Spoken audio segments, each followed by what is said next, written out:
Mes chers frères et sœurs en Christ, bienvenue sur la chaîne. Aujourd'hui, on plonge au cœur d'un sujet que beaucoup de croyants négligent. Un péché qui se cache souvent à la vue de tous, l'incrédulité.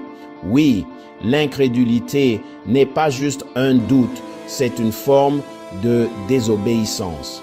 Et la Bible la prend très au sérieux. Alors restez avec moi pendant qu'on explore comment l'incrédulité nous sépare de Dieu et ce qu'il faut faire pour y remédier. Saviez-vous que l'incrédulité a empêché toute une génération d'Israélites d'entrer dans la terre promise? C'est exact, ce n'est ni le meurtre, ni l'idolâtrie, ni même les plaintes qui ont scellé leur sort.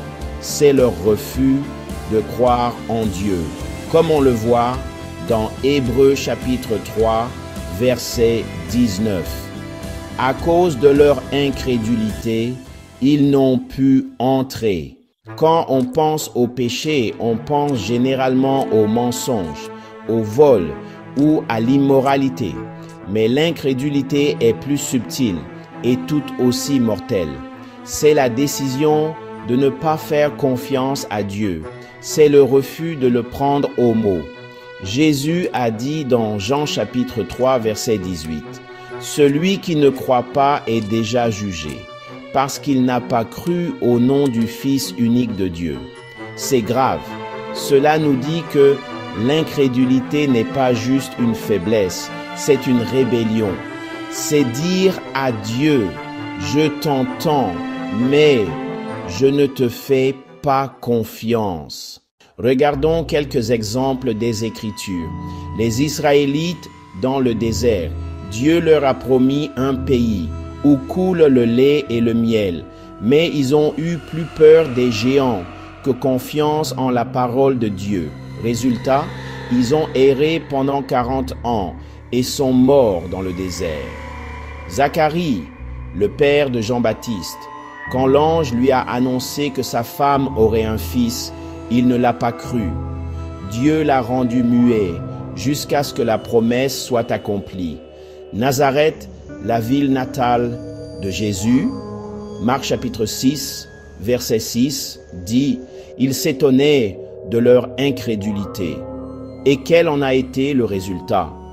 Il ne put faire là aucun miracle. L'incrédulité bloque littéralement la puissance de Dieu dans votre vie. Voici le danger. L'incrédulité grandit, elle endurcit le cœur. Et si vous la laissez s'enraciner, elle étouffera votre foi. Hébreux 3, verset 12 nous avertit. Prenez garde qu'il n'y ait en aucun de vous un cœur mauvais et incrédule qui vous détourne du Dieu vivant. L'incrédulité n'est pas seulement une lutte personnelle, c'est un combat spirituel.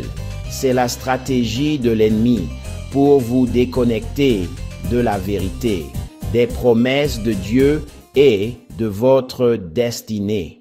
Voici maintenant la bonne nouvelle.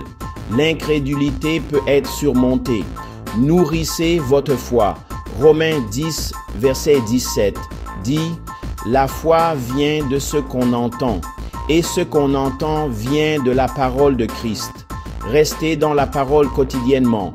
Priez honnêtement, comme l'homme dans Marc 9, verset 24 a dit « Je crois, viens au secours de mon incrédulité. » Dieu répond à l'humilité. Souvenez-vous de sa fidélité. Repensez à ce qu'il a fait pour vous. Construisez des autels de témoignage dans votre vie. Mettez-la en pratique. La foi n'est pas seulement une croyance dans votre esprit, c'est de l'action. Obéissez même quand cela n'a pas de sens. L'incrédulité n'est pas seulement un doute, c'est une décision de ne pas faire confiance à Dieu. Mais aujourd'hui, vous pouvez faire un choix différent. Choisissez la foi, choisissez de croire en sa parole plutôt que vos sentiments. Choisissez de marcher par la foi et non par la vue. Prions. Père, nous nous repentons de toute forme d'incrédulité. Aide-nous à te faire pleinement confiance. augmente notre foi et permets-nous de marcher avec assurance dans tes promesses. Au nom puissant de Jésus, Amen.